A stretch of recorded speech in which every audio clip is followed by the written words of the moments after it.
ദൈവത്തിന് സ്തുതി. നിരപ്പിന്റെയും അനുരഞ്ജനത്തിന്റെയും ശുശ്രൂഷയാണ് ശുഭക്കോണം. എല്ലാ തെറ്റുകളും ഏറ്റുപറഞ്ഞ് പരസ്പരം ക്ഷമിക്കുന്ന അനുരഞ്ജനത്തിന്റെ മാർഗമാണ് ശുഭക്കോനോ ശുശ്രൂഷ. പുരോഹിതർ തങ്ങളോട് ക്ഷമിക്കാൻ ജനങ്ങളോട് ആവശ്യപ്പെട്ടുകൊണ്ട് വിനയത്തോടെ വണങ്ങുന്നു. ജനങ്ങൾ അവരോട് ക്ഷമിക്കുന്നതായി പ്രഖ്യാപിക്കുന്നു.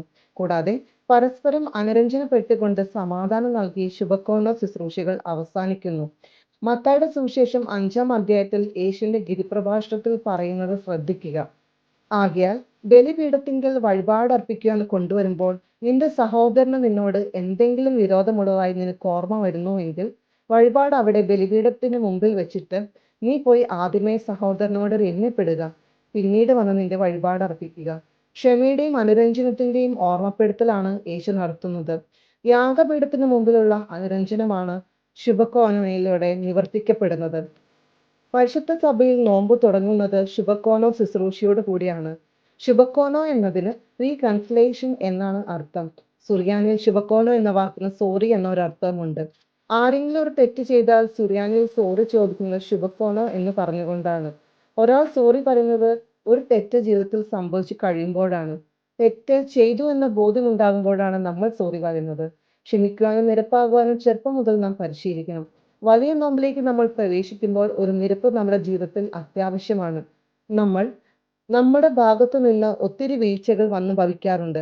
എല്ലാറ്റിനും ഒരു സാഹചര്യമുണ്ട്. ഈ സാഹചര്യങ്ങൾ നന്മയ്ക്കുള്ളതാണോ അതോ തിന്മയ്ക്കുള്ളതാണോ എന്ന് ചിന്തിക്കാനുള്ള ഒരു അവസരമാണ് ഈ നിരപ്പിന്റെ ശുശ്രൂഷയുടെ സമയം. ഈ സമയത്ത് നമുക്ക് മനസ്സ് തുറന്ന ദൈവസന്നിധിയിൽ നമ്മളുടെ പ്രവർത്തനങ്ങളെ വിലയിരുത്തുവാനായിട്ട് സാധിക്കണം. പത്രോസ് അപ്പോസ്തലൻ ചെന്ന് കർത്താവിനോട് ചോദിച്ചു, യഹൂദ പാരമ്പര്യം അനുസരിച്ച് തെറ്റ് ചെയ്തു കഴിഞ്ഞാൽ 7 വട്ടം വരെ ക്ഷമിച്ചാൽ മതി. കർത്താവ് അവനോട് പറഞ്ഞു, നീ പറഞ്ഞത് ന്യായമാണ്, പക്ഷെ ഞാൻ നിന്നോട് പറയുന്നു 7 അല്ല 7, 70 വട്ടവും നീ ക്ഷമിക്കണം. കർത്താവ് അത് കാൽവരിയുടെ ഉയരത്തിൽ വരെ കാണിച്ചു തന്നു.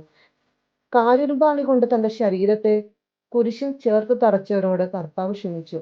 കർത്താവ് പറഞ്ഞു, ഇവർ അറിയാതെ ചെയ്യുന്നത് ഇവരോട് ക്ഷമിക്കണമേ, പൊറുക്കണമേ. ഒരുപക്ഷെ വാക്കുകൾ കൊണ്ട് നമുക്ക് സാധ്യമെങ്കിലും ജീവിതം കൊണ്ട് അത് കാണിച്ചു കൊടുക്കുക അസാധ്യമായി പോവുകയാണ്. കർത്താവിനെ അറിഞ്ഞ 17 വയസ്സ് മാത്രം പ്രായമുണ്ടായിരുന്ന ശമ്മാശന്മാരിൽ പ്രധാനിയായ സ്തേഫാനോസ് അത് കാണിച്ചു. കല്ലേറുകൾ ഏൽക്കുവാൻ ന്യായസ്ഥലത്തേക്ക് അവർ കൊണ്ടുപോകുമ്പോൾ അവൻ പ്രാർത്ഥിച്ചു. അവൻ പറഞ്ഞു, ഇവർ ചെയ്യുന്നത് എന്തെന്ന് ഇവർ അറിയായികയാൽ ഇവരോട് പൊറുക്കണമേ. ക്ഷമിക്കുവാൻ സാധിക്കുക എന്നത് ദൈവത്തിന്റെ ഭാഗമാണ്. പരസ്പരം പൊറുക്കുവാൻ സാധിക്കുക അത് ആത്മീയതയുടെ ഒരു പരിവേഷമാണ്. ശുഭക്കോനോ ക്ഷമിക്കുവാൻ, സോറി പറയുവാൻ നമുക്ക് ലഭിച്ചിരിക്കുന്ന ഒരു അവസരമാണ്.